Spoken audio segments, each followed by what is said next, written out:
You got them all. set of fuses, whatever, a lot of fuses. Well, you know it's an important meeting when you come out.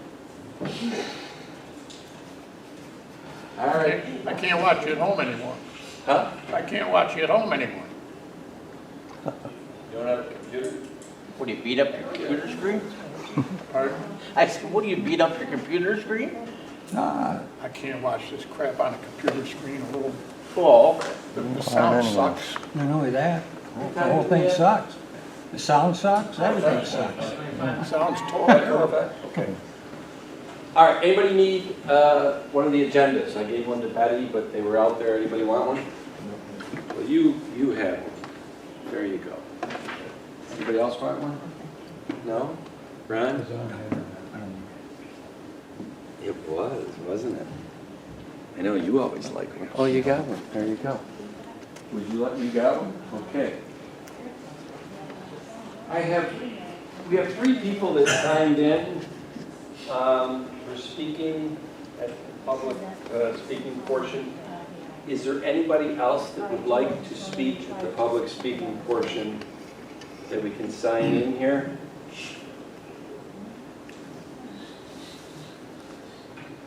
Going once? You don't want to get up and speak? Okay. We'll see if anybody else comes in between now and 5:30. And add them.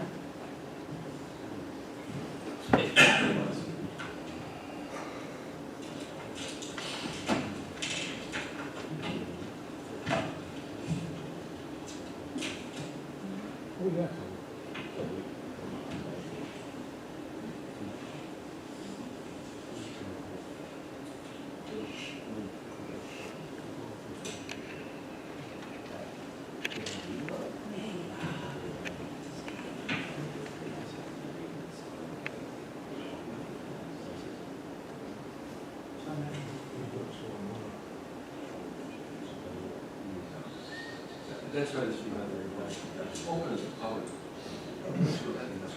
Their mouthpiece.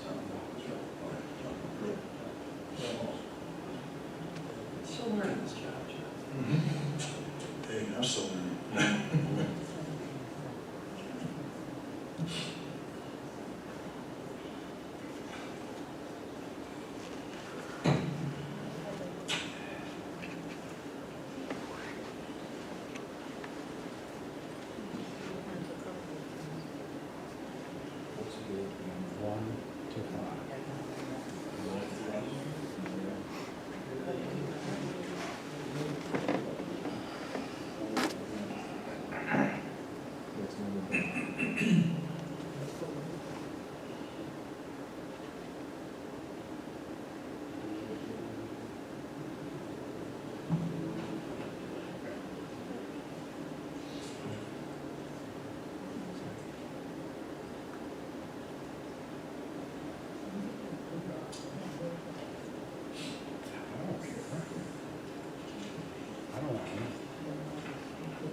Always go by the fact that the cell phone is on international time.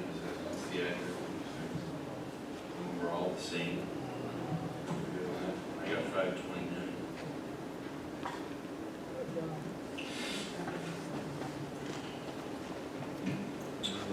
Okay. Ready? Going on? Okay. Well, welcome everybody to the December 14th, 2023 Webster Town Board Workshop. A pretty unique one tonight in that we're, at least for the first time that I've been supervisor, we have an open to the floor. Each speaker will be allowed 5 minutes. But I thought that was appropriate since we also, with this workshop, we will have a little presentation from Russ Ziskin, who's heading up, one of the leaders of the committee that's looking at some EMS options in Webster in 2024 and beyond. A little presentation by Paul Adams, the town finance director, who has been working with a billing company for WEMS and NECalls, and also with the accounting staff of WEMS and NECalls the last few weeks. He'll give an update on what he has found. And that'll cascade into consideration by the town board of voting on a resolution that has money being expended, taxpayer money. So the combination of all those things make it a very unique workshop agenda, but based on the situation at hand, it seemed like an appropriate way to go about it. Just a quick thing, I saw a gentleman came in that is in the back late. Do you want to speak at the public, 5 minutes open to the public? Yes, please. Okay, because we have a sign-in, so we'll have him.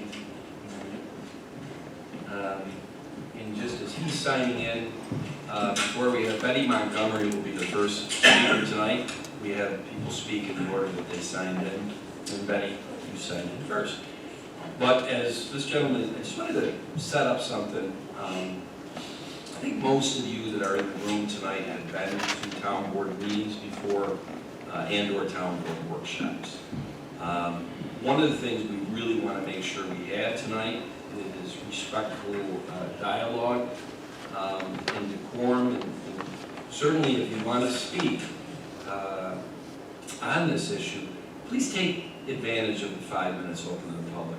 Because once that is done, and the presentation by Russ and Paul, and then the question and answers and discussion amongst the board before the resolutions, the public doesn't chime in at that point.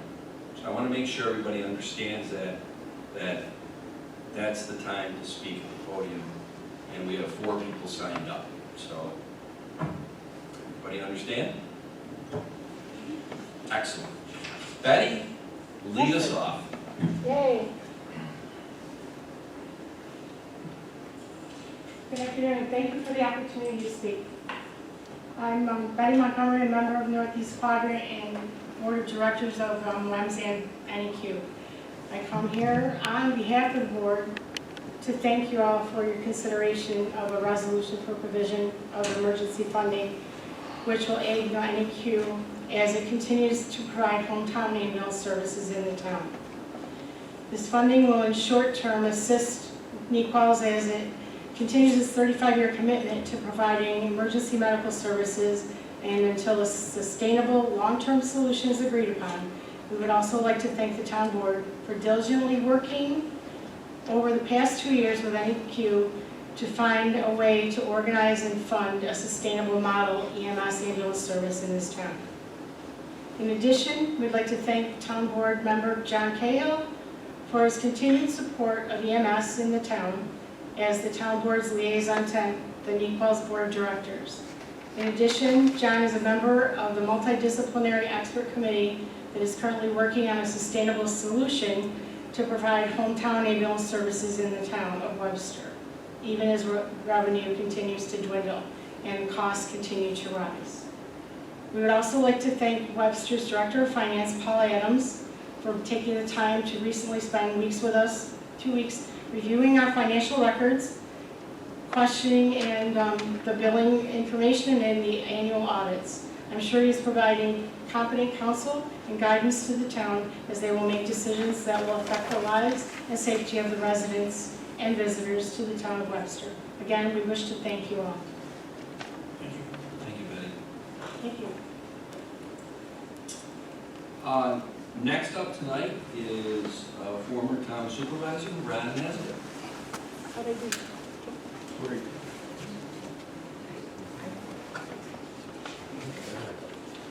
Good evening, thank you. First off, Supervisor, I think you got the meeting a little backwards here tonight. First, you're asking for comment from the public before the Director of Finance or Russ makes their presentation. So how can I speak to those topics now when I haven't been informed of what they are? I think that's a little backwards. You should have had it open to the floor at the end of the meeting so the presentations could be heard. So I'm off the cuff tonight on what I'm going to say because I don't know what the presentations are.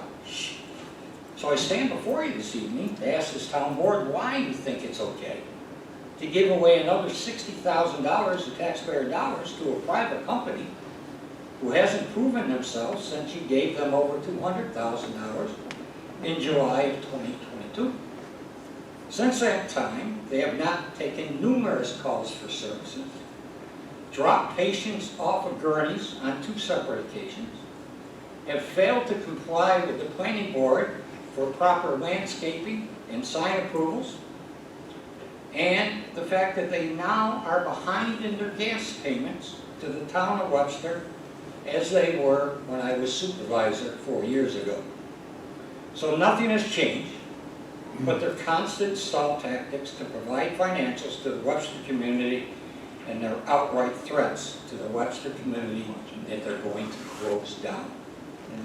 What other private company in Webster gets their gas in town's cost, and then they don't pay the bill on time to the taxpayers of Webster? Can you tell the taxpayers of any other company that is doing that right now, I ask? If and when this private enterprise might go out of business, as they stated recently in the recent letter from their attorney to the town board's attorney, we the taxpayers are going to get stuck eating that gas bill. I wouldn't give them $60,000 right now until they pay the gas bill, whatever that might be. Take the gas payment out of the $60,000 if that's your decision right now.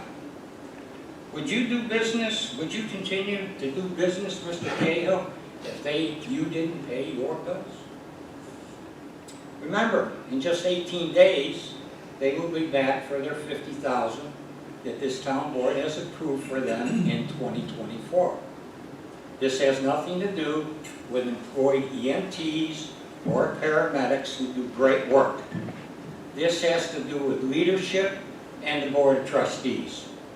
They haven't been forthcoming to the Webster residents in town, and they had the audacity to send out a mailer this past week asking for donations for 3 new ambulances and a generator that they didn't put in their new building. On top of that, they want more tax dollars from you, or us, the taxpayers. Any disclosure on how much money they make off this donation mailer? How do we know that some of this money isn't being siphoned off for other things? Any accountability here? It's a private company. We're not going to know. But yet you're going to give them $60,000 more tonight? It's time this town board stopped kicking a can down the road and voided the existing ambulance contract and go out to RFP and find a competent ambulance company to service Webster. Stop with all these committees and make a decision now before this board turns over. All this nonsense that Penfield Ambulance can't handle their calls and take care of Webster is hogwash. You control the CON, so do what's right for Webster, because Nichols has proven themselves incompetent to do the job. On one other point before I go, when I was supervisor, the town board and myself spent a lot of money, taxpayer dollars, in building this room and the AV and the audio that's in this room. The meetings since the cable director has left have been left to be desired, less than be desired. If you watched the zoning board meeting the other night, you couldn't hear the sound. As Mr. Walrath said, you can't see the speaker at the podium because you got a Facebook Live. Facebook Live, that's all you got. You don't have anything else. And it's pathetic. You haven't gone out yet to hire you haven't posted for a new audio or video technician that can run this. And you should be doing that, because it's not proper for the residents of Webster. Well, I hate doing it, but for 40 years, I've given this gentleman the benefit of the doubt. He's at 6 minutes now, so Ron, where are we at? You were at 6 minutes? Yeah. I'm done. I just want to say, That's great. Okay. Thank you very much. I'm finished, just Thank you very much. if you were notified. And next up tonight is Dan Cody.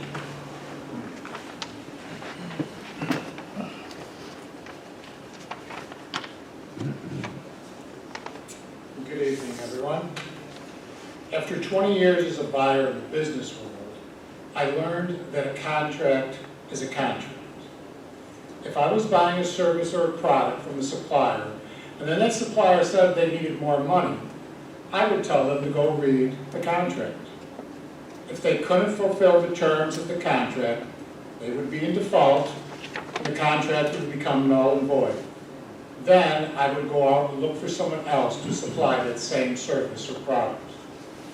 The taxpayers of Webster should not finance a private company beyond the agreed terms, just because they have a contract with the town. Poor planning, management, or poor business plan on the part of Weems is not financial responsibility of the Webster taxpayers. If additional funds are to be handed out, will their finances become public knowledge as quickly as they accept these taxpayer dollars? If Weems is crying poverty, do the taxpayers of Webster have the right to know how their money is being spent? What are the salaries of their management? If additional public funds are handed out, what will guarantee that another begging does not come again in 6 months? If the Webster Herald is correct, their charter states that they will not be supported by public funds. Will the acceptance of public funds put their charter and then in violation? And will the town of Webster be an accomplice to that charter default? As I said earlier, a contract is a contract. It is an equation that must be kept equal and fair to both sides. I say, let the contract default and put EMS out to bid again. This time, let's be more careful, transparent, while keeping the faith and the trust of the citizens of Webster. Thank you. Thanks, Dan. And last tonight, I hope is it Kevin Rand? Yep. Kevin Rand.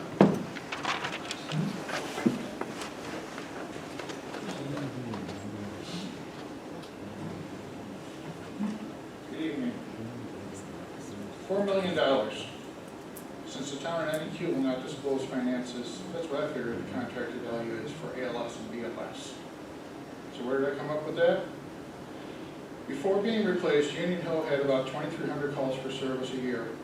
Add about another 2,000 calls a year for service for West Webster. That's from 4,300 calls for service that NEQ takes annually. Town supervisor told us in an open meeting that he paid $1,800 for an ambulance ride during an open town board meeting. Say the average reimbursement is half that. $900 at 4,300 calls a year is $4 million. Payroll. 24 hours a day, 365 days a year, a crew of 2 making $25 an hour costs $4,500. $450,000 per ambulance. Mind you, that's with minimal overtime. If they have 3 ambulances on staff, that's $1.35 million for payroll. Add another $500,000 for overhead, fuel, etc., that comes up to $2 million. Where's the other $2 million? The town keeps saying that NEQ operates a town ambulance. They don't. They operate an ambulance in the town. The town doesn't own the ambulances, the equipment, the building, or take care of payroll. NEQ is a contractor. Treat them as such.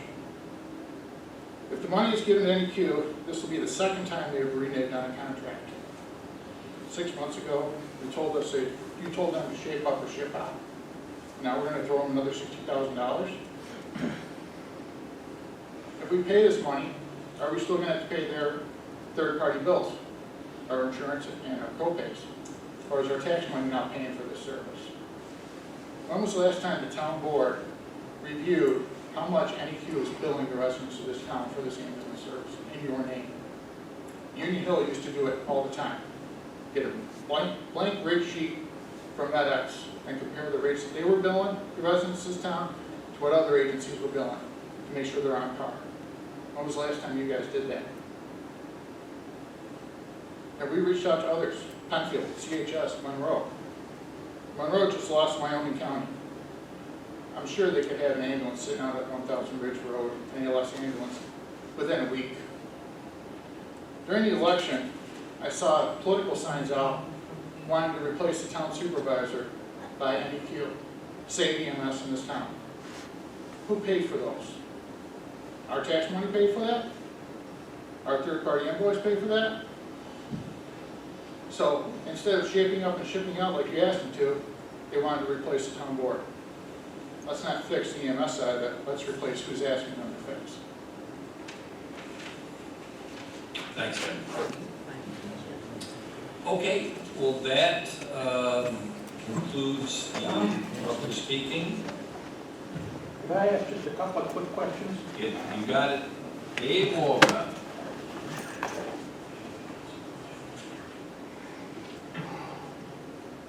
I'm confused. Is this money for Northeast Advanced Life Support or WIMS? That's the first question. The second question is, where is the $60,000 coming from? I don't believe I saw the budget for 2023. So I guess I'd like to know where we're getting this money. Thanks.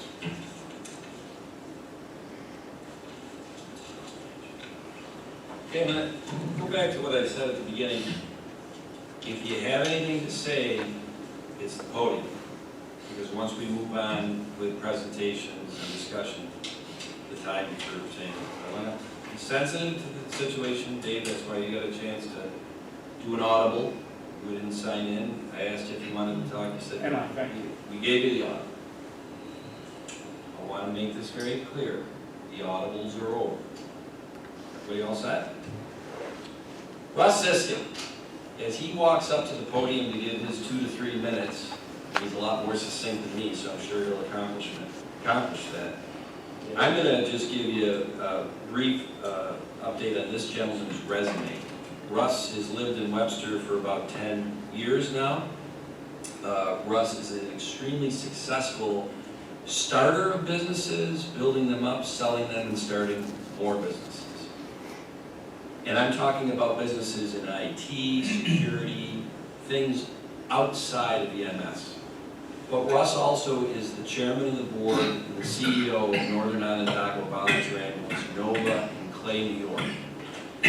And that ambulance that he has run for the last 30 years, even after he moved from that area to here, they realized his value and have kept you reluctantly on your part in some ways in that position. And I've always said this about a business: you don't luck your way into success. Russ, are you still the only ambulance company in Onondaga County that does not give government subsidy from the town? One other. Oh, okay. I thought you told me that you were the only one. There is one other. A war chest of reserves, very well-run company, and I think that's why it's in the shape that it's in today, which is very good. Sorry if I went overboard, and I probably spent more minutes telling you about you than you'll talk about what I've asked you to present. So as Tom said, my name is Russ Siskin, and first and foremost, I'm a resident of the town of Webster, so my interests in EMS are selfish. I live like this. I'm going to need an ambulance one day. I want a qualified ambulance to come from not too far away. So as I knew the folks at Equals and the folks from the town board and started hearing about the issues, I said I'd be happy to get involved and volunteer my time to see if I can help out. So what I came up with and what we wound up doing is, I put together a committee of people. There's a few people from the Needles team, but it's about 50 or 60% of the people are not. So it's a 12-person committee that has people from other ambulance corps in Monroe County, billing folks, accounting folks, operations folks from other ambulance companies, to help take a look and see, and to answer some of the questions here, or I think some of those questions will be answered from what we're working on. We're working on presenting the town with a very Webster-centric view, right? You guys have heard that there's, that there's some contracts that service other towns. That's not what we're here to talk about. A very Webster-centric view. But what did NEQ look like years ago when they were financially solvent? How did it get here?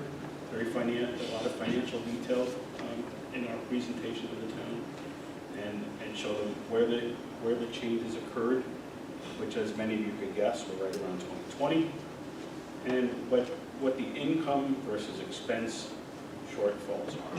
And so we're working together to not only look at that financial picture and explain to the town, here's exactly what EMS service is costing, here's exactly what it's bringing in, here's that shortcoming without regard to other issues and other things.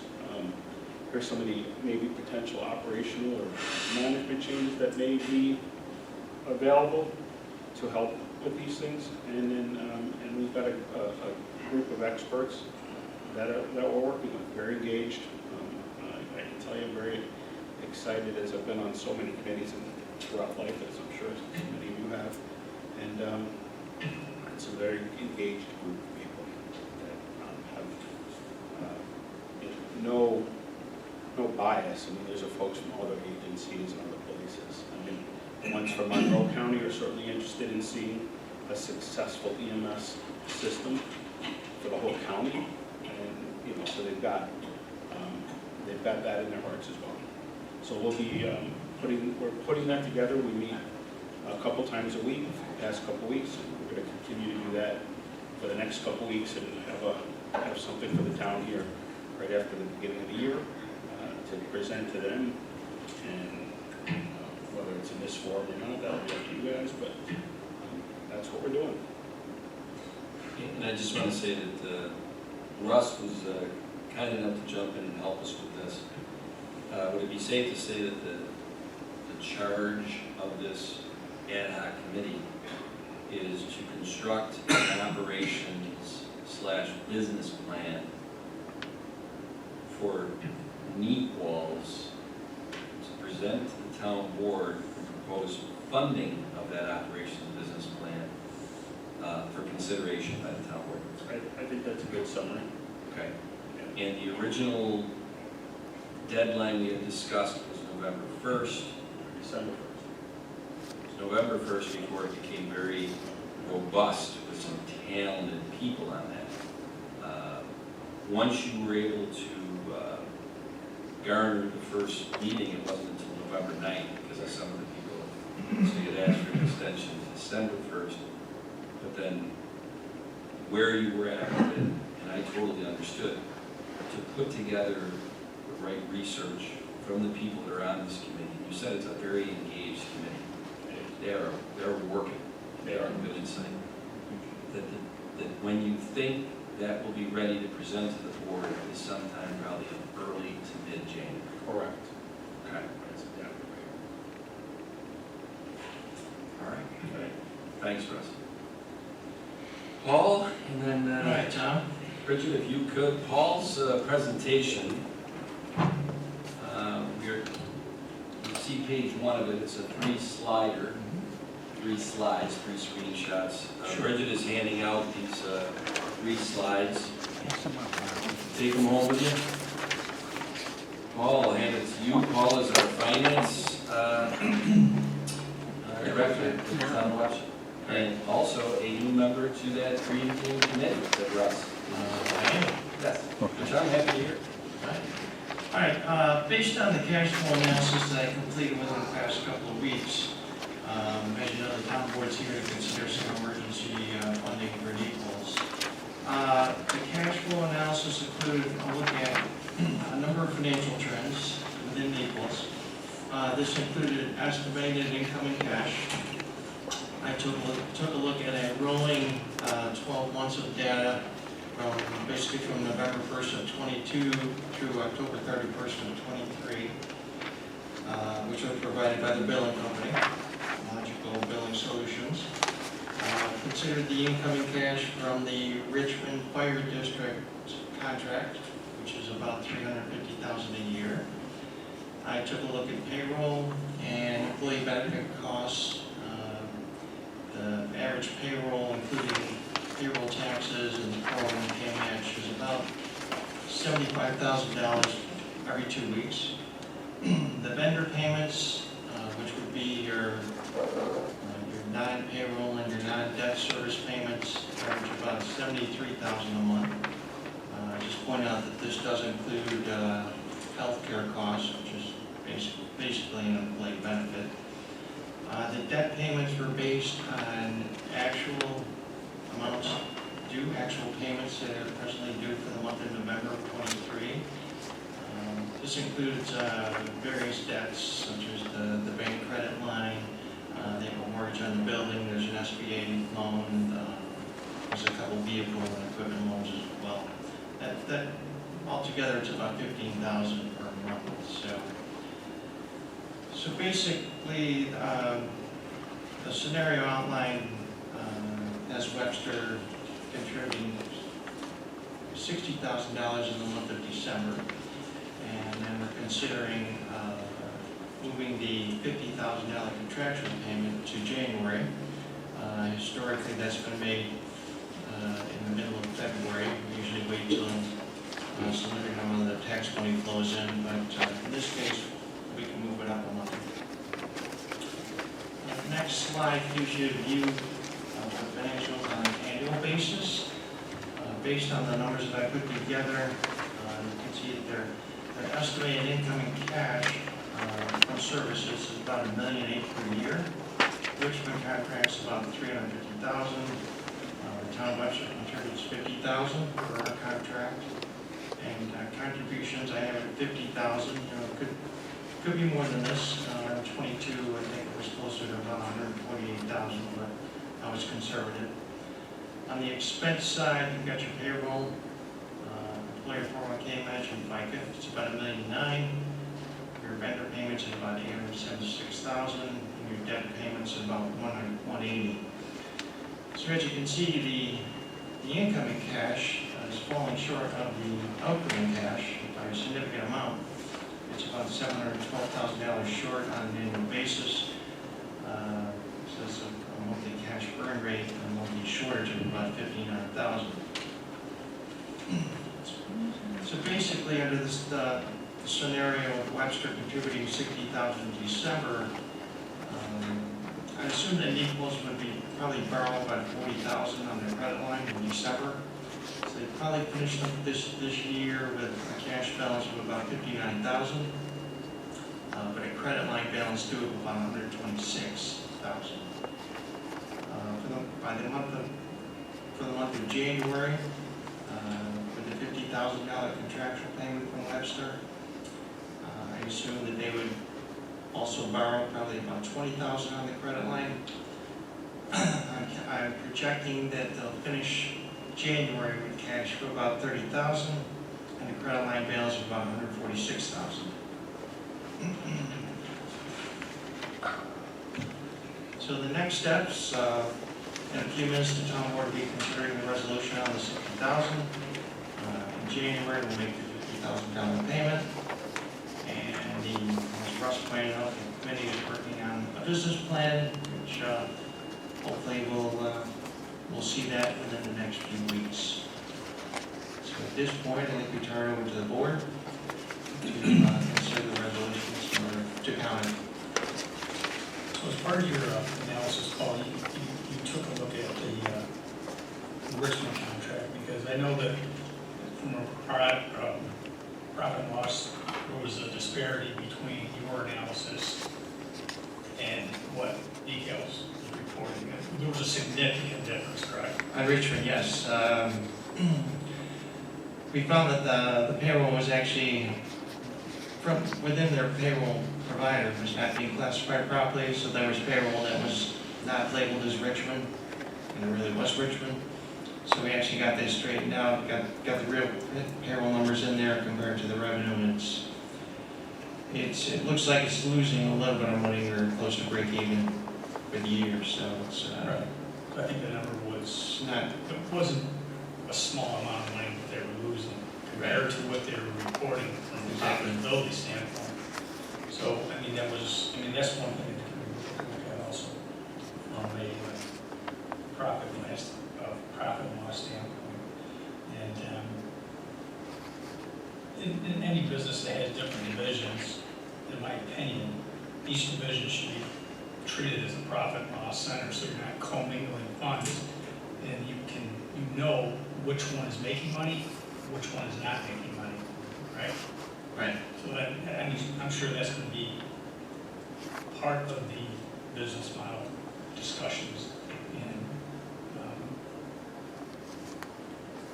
so I appreciate you taking a deep dive into that. Well,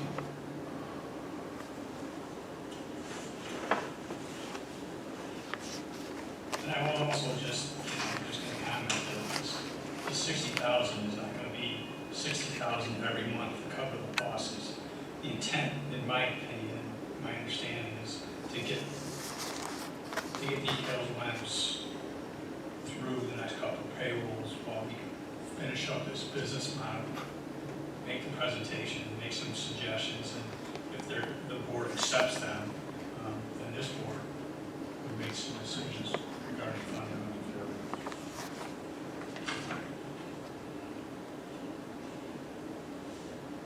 That's what I have.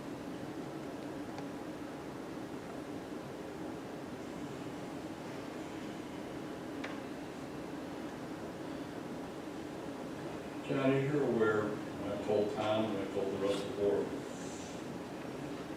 I'm not in favor of giving money to this organization until they get things straightened out. Now, Paul's gone and looked at their financials. He's shown us that they're running short. Is it all because of billing, or is there some management issues as well? There is, in my opinion, some management issues also, but not of the ranking file. So I have concerns about this additional funding.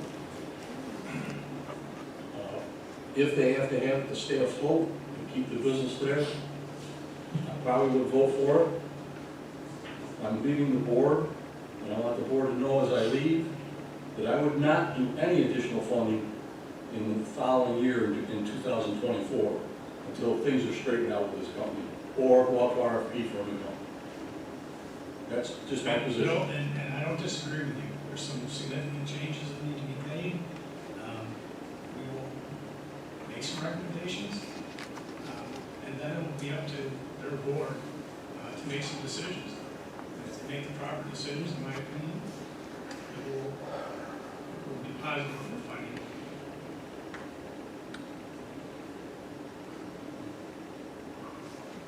I have a concern that even when we get the report, which I understand the committee has been working diligently on, and I really appreciate all the work that every member has been doing.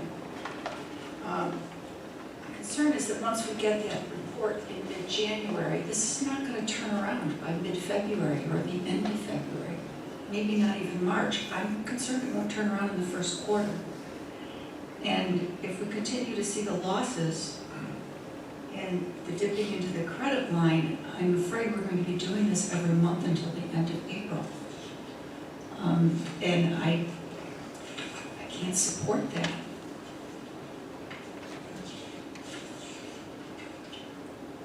Well, this has been a very delicate issue for many months. And I believe that as a town board, we have been trying to find a good solution for our EMS. And we want to make the best decision to benefit everyone in town. Some may go for it and some may not go for it. But I'm praying at the end of the day, we all come together as a community to support one another. I know that New York State Legislature had just passed the direct pay bill, this year. And Governor Kathy Hochul just signed into law a few weeks ago, and this will help the ambulance services by getting the pay directly from the insurance instead of to pay to the patient. So hopefully that would, get them more money. But, like I said, whatever decision we have made, we're gonna be making, it's not gonna be an easy decision, and it's what's best for our, community, for everybody, that we're trying to get this, a solution. I can appreciate that, but again, I go back to the timing, because I know the governor passed that, but I'm also aware that that funding won't come through until January of 2025.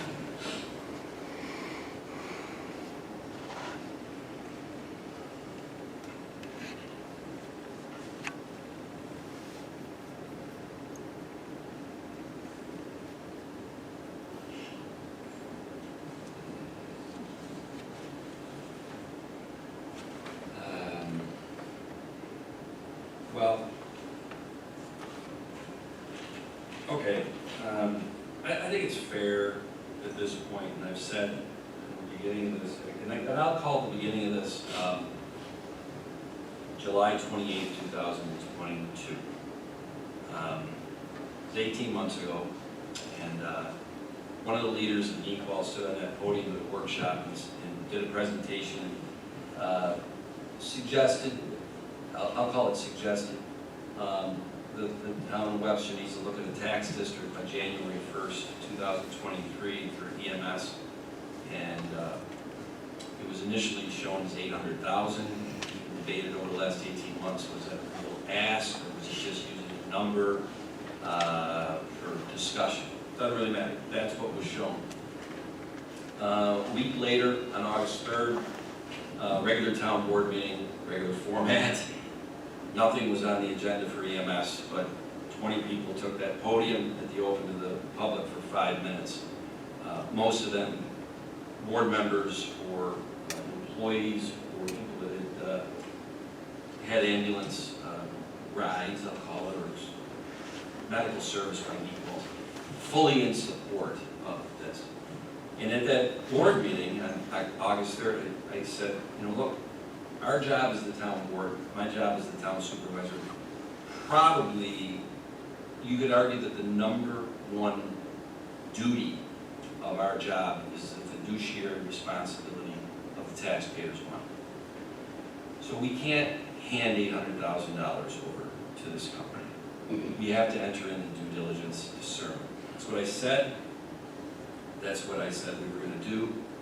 I really try to make sure that we do as we say and we say as we do. And what has happened over the last 18 months, in my opinion, and I'm not a young man, I've been in business, I've been involved in a lot of negotiations, I've seen a lot of negotiating styles. I've had the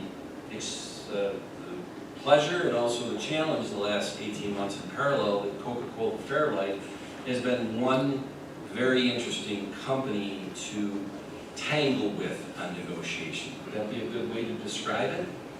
They are a very sophisticated negotiating entity.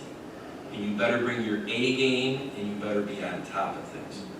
And I'm going to tell you this, in the parallel to that, I'll call this a negotiations between the town and NEQUAL's, the town leadership and NEQUAL's leadership. And after 18 months, I honestly can't tell if on one end of the spectrum, the NEQUAL's leadership is the most sophisticated, tough negotiators I've ever dealt with, or on the other end of the spectrum, if they're the most tone-deaf, delusional negotiators I've ever dealt with. I don't know. But I'm going to just tell you this, and I'll let everybody make their decision for them.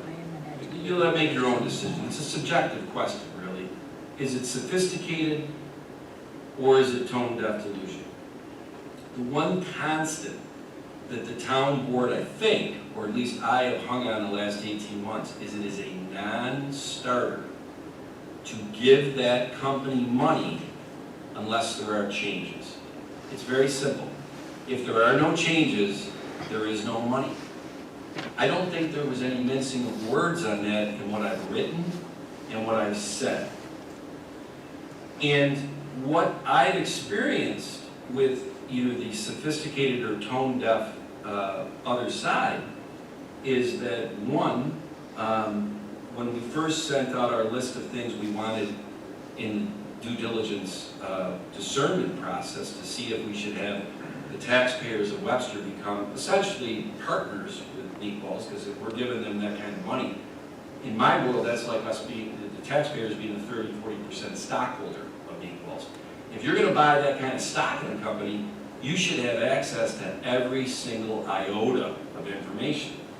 And what we were met with, and unfortunately Paul, being the point person for the town, was a series of stonewalling of either, you don't need that information, that's really none of your business because we're a private company.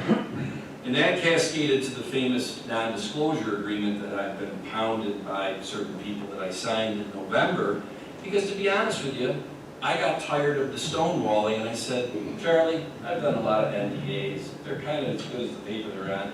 If that'll give the comfort level to the either sophisticated negotiators or the tone-deaf ones to give over that information so the town board can make an informed decision, I'll sign it. And I did. And the unfortunate part is that maybe I got out-negotiated by a sophisticated leadership in Equals, because I really don't think they opened up the coffers of all the information. They just came up with different stonewalls of why we didn't need the information. That NDA has been referenced many times over the months by the Equals leadership. The next thing really that I tried to do was go, I'm kind of a face-to-face guy. I asked the leader of Equals on February 23rd last year, 23, can I meet with you? I'll come over to your office. And I did. I went over to meet with him on a Friday afternoon, February 23rd, on Mustafa. And I said, I've known you a long time, our kids went to school, this and that. I don't want to mince words. There will be no, I can't speak for the town board, but I cannot endorse and vote for any money to Meatballs unless it's tied to tangible changes. Organizational structure, leadership, the core model of how they're run. He seemed to take it very graciously. We had a nice half-an-hour discussion. After that, and I'm a big person who likes to say, and this is funny because I talk a lot, all right, Irish guy. But I say all the time, don't listen to what they say, watch what they do. And this is what I have seen the very sophisticated leadership, negotiations, or tone deaf, you'll have to decide. Since then, there has been 3 formal things in writing that have been submitted over to the town board or to the attorney representing the town board from the Meatballs leadership. Each one, a resolution from the Meatballs board in May of 2023, and then 2 amended contract proposals in September of 2023. Each one had the following common denominators: $40,000 to $45,000 a month of money from the town to Meatballs, but no changes. Now, I'll give them credit in the sophisticated way they did it. The one in May was a resolution that had a lot of whereas, specifically stating we don't need to change. We have great leadership, great structure. We are the leader in the clubhouse of how to run an ambulance company. They did back off on that in their amended contracts, written things in September, where they basically said, we'll talk to you after we get this done about some metric measurements and things of that nature. And we want a 5-year extension. Those are in the 2 amendments too. So we're going to get the 5-year contract from the end of 25 to the end of 30. Now, at the same time, we've had multiple threats in writing, if you want to call it a threat, that if we don't get money tomorrow or next week, we're going to go out of business. Right. The first one we got was in April I must be dumb, I take things seriously. If somebody tells me they're gonna go out of business, in my world of business, I have to take that seriously. Well, I am the supervisor of the town. I said, we need to have a contingency plan. So within a couple of weeks, we put a contingency plan together, and on May 25th, we presented at a town board workshop 7 short-term options for EMS in Webster. And the 7th one was switching over to Penfield Volunteer Ambulance. Now, this infuriated the Nequals leadership and threw gas in the fire of how they hate me personally, this and that. And I'm like, I can sleep at night because I would have never put that as an option. But a month and a half earlier, leadership, sophisticated or tone deaf, sent in writing that we're going to go out of business if we don't get that money. What do you want your supervisor and town board to react at that point? How are we supposed to react? It's a dereliction of duty if we don't put a contingency plan on it. I'm almost done, but I think this is fair because the community, and rightly so, in the last 18 months, we've been hamstrung by non-disclosure agreements, we've been hamstrung by a lot of things. But I go back to that term negotiation. As my predecessor will tell you, there's reasons you go into executive session as a town board.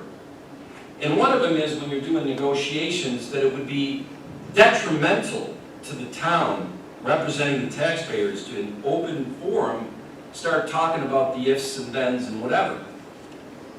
This town board has been in more executive sessions in the last year on this EMS issue than any other issue, by far, by far.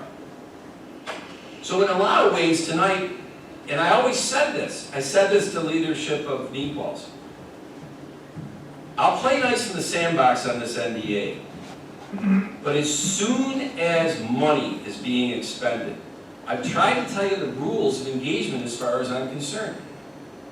That's when confidentiality of your private company starts to dribble away, and eventually almost all of it will all be gone when you're getting 40% of your budget, if that's what ends up happening, from the town.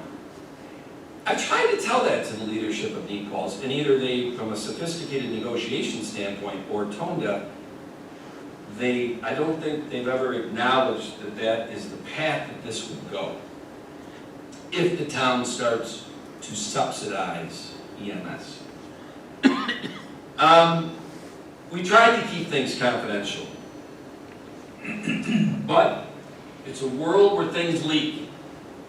And my predecessor, Mr. Nesbitt, put out on his social media page, there's only a few people that got this memo, that the attorney for Nequals on November 20th sent to the attorney for the town, you give us $221,000 by Friday, December 8th, for those keeping track, that's 6 days ago, or we're filing our 30-day notice to go out of business.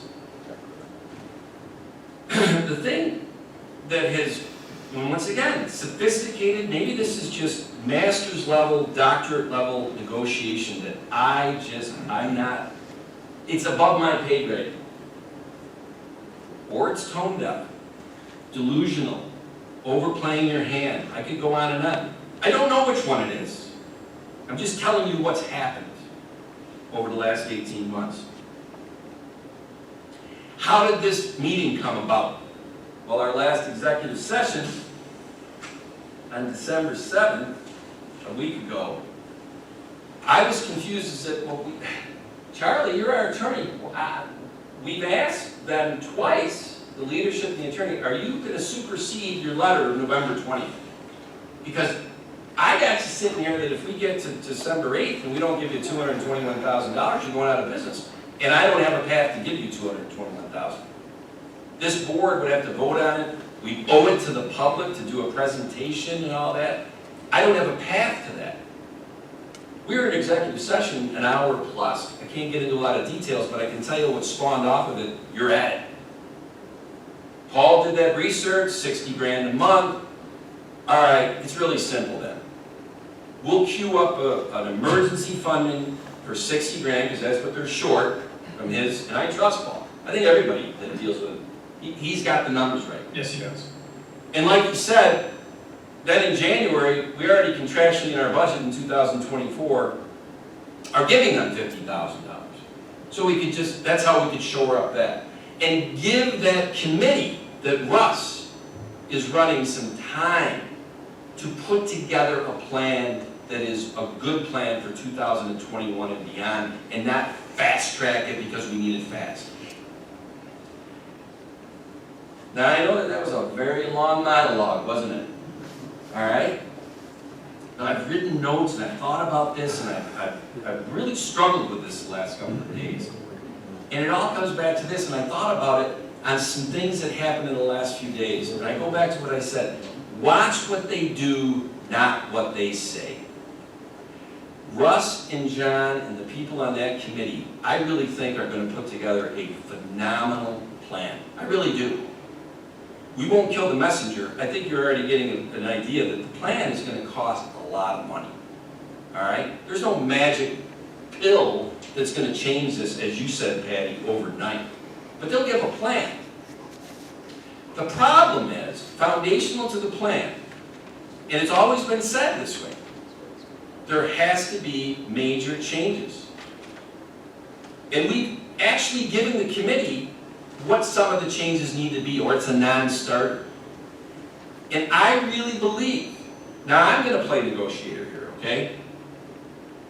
And I said, it doesn't really matter if they're sophisticated or they're tone deaf. I think of The Godfather, it was, he's either in on it or he's oblivious. Either way, he's got to go. Wasn't that Charlie Knight? Isn't that the line? Well, it doesn't matter whether they're incredibly sophisticated and they've outflanked me in every negotiation the last 18 months, or if they're tone deaf and delusional. Giving them this $60,000, in my mind, is going to make that leadership of what they've done the last 18 months potentially have that committee, after all their work, all the talent, come into that NEQUAL's board and leadership and say, here's what we want to present to the board. Now you guys need to endorse it. And I can see that NEQUAL's board saying, we're not endorsing it. We're a private company. They don't tell us what to do. And then we got a real problem. Because now we've given them $60,000, which is to me throwing good money after bad. And they might be emboldened thinking, see, if we hung on long enough, they'll give us money for no changes. Because you can perfume the pig any way you want on December 14th. If we give them the money today, we gave them the money with no changes. Because a plan for changes, which Russ, in good faith, I think you and John lead that committee and have something. But is this another boy who cried wolf? I've already had in April, we're going to be out of business if we don't get this money. NEQUAL's board, we've asked them, you said 2/21 or you're out of business. They did not file being out of business. So what is that? So, was that a sophisticated or a tone-deaf negotiation thing with a deadline and ultimatum? So is $60,000, is that even going to do it for you? hey Tom, can I interject for a minute, please? Because we're getting Guess a what? little bit redundant. Not only can you interject, that's how I feel I will about this. add to your statements my strong opinion and position that after all the hours that have been put in and will be continue to be put in to put this business plan together and recommendations made to the NEQUAL's board, if those recommendations are rejected and the changes that we're putting forward are not accepted, I cannot even tell you how incredibly disappointed I will be. And I will not vote for one more dollar of taxpayer money. Now, if that happens, John, and we're judged on what we do Right. as the town board, we have no defense.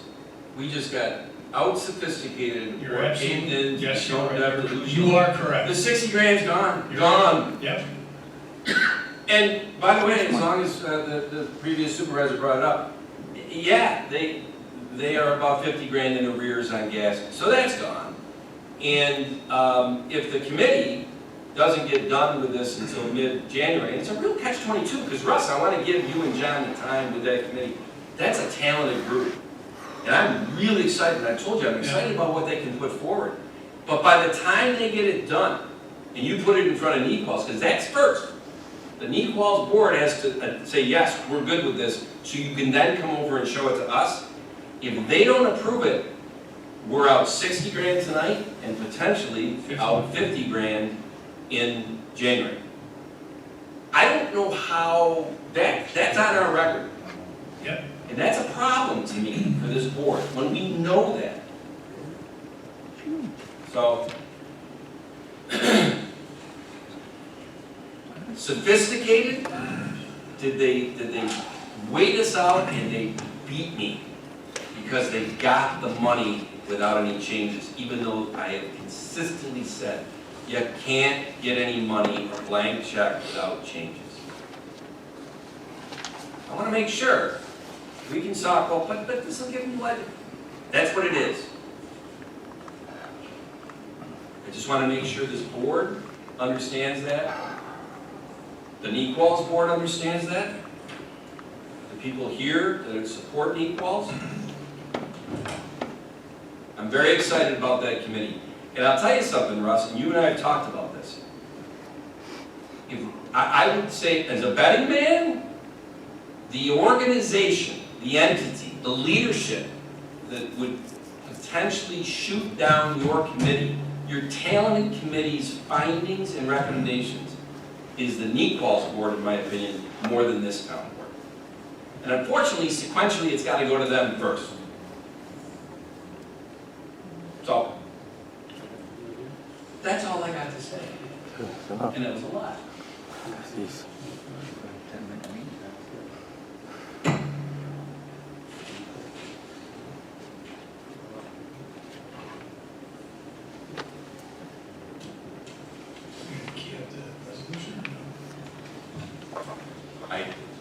not going to do up the resolution.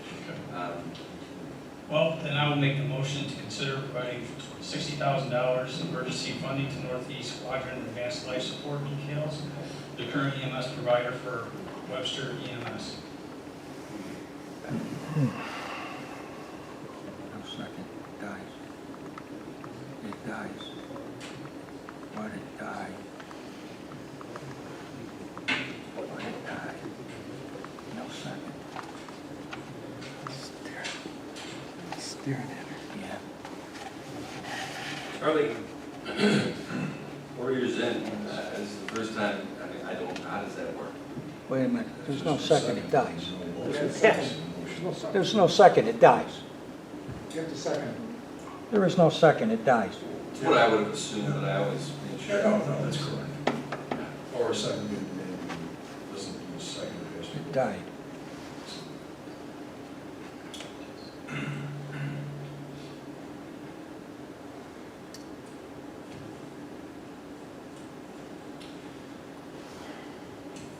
Bill, I heard what you said about, you've been on this board for however many years, you've been involved in this since we've kept you late at night, on occasions last year, executive sessions and stuff. In a lot of ways, I'd love to have this all tied up by your last meeting next week. To me, and I'm kind of just, like I said, I've given this a lot of thought.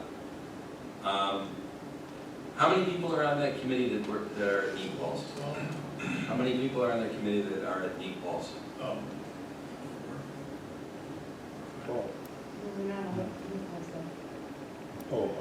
How many work or board members at NEQUALS of the 12?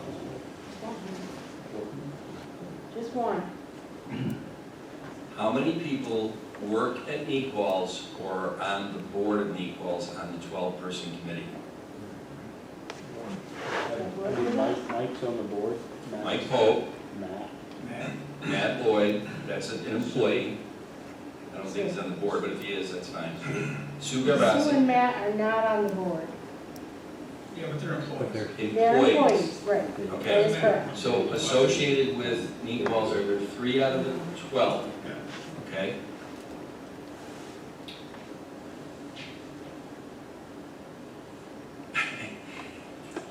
lot of Equals board members here, huh?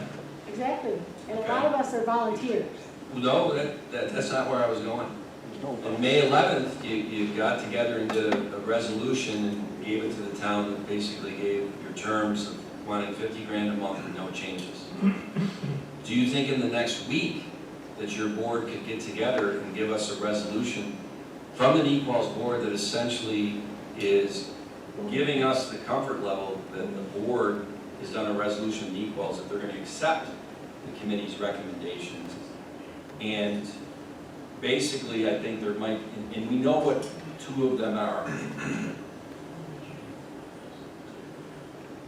Look, Bill, I'm just saying, we could vote on this on the 21st.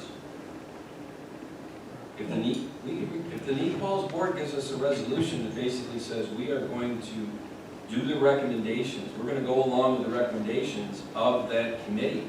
No board's gonna make that decision without having the information in front of them. Well, then. I wouldn't. Then you know what you should do? You might not be as sophisticated or tone deaf as that.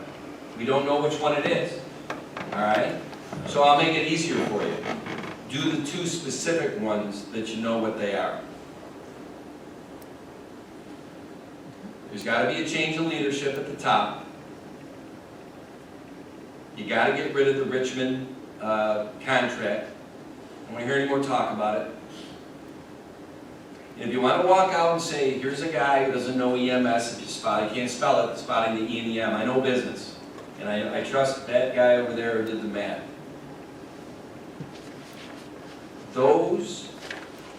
You're not going to show up here, Russ, with a presentation, ops, business, and whatever. It doesn't have those two in it. I think we know that, right?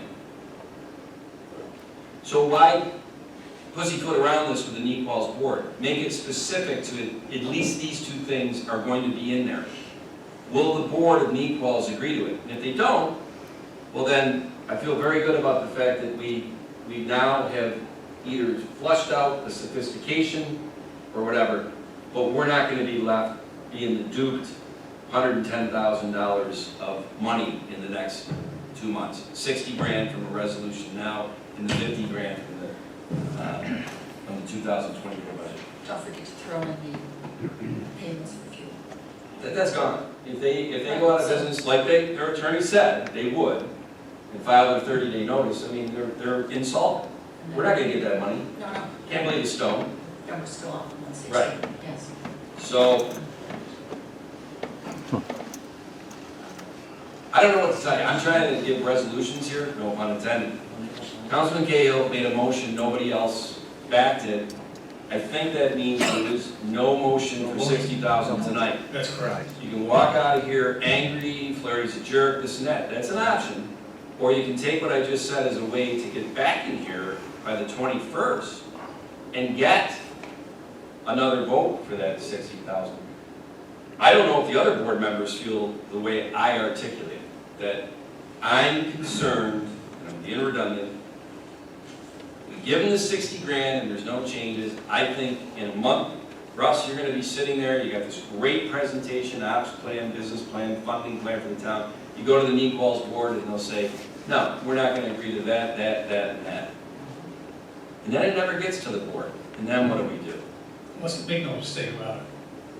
These two topics, requests, whatever you want to call them, has been communicated repeatedly by me, for one. Okay?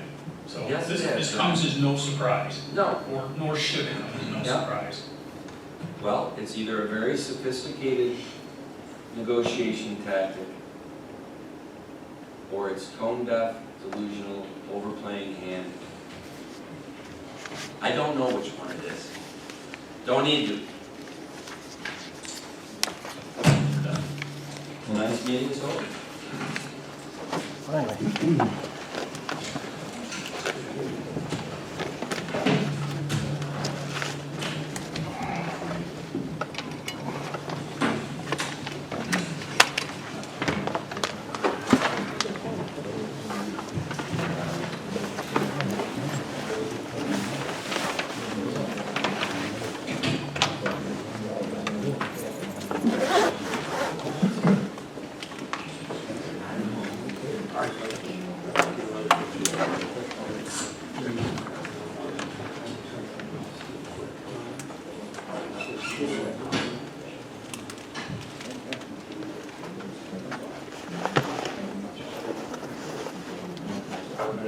It's fun to find somebody.